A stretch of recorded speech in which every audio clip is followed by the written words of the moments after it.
makin kencang guys, badai.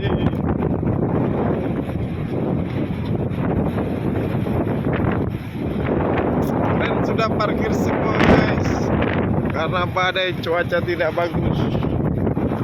Inilah lautan Aceh kalau ada badai.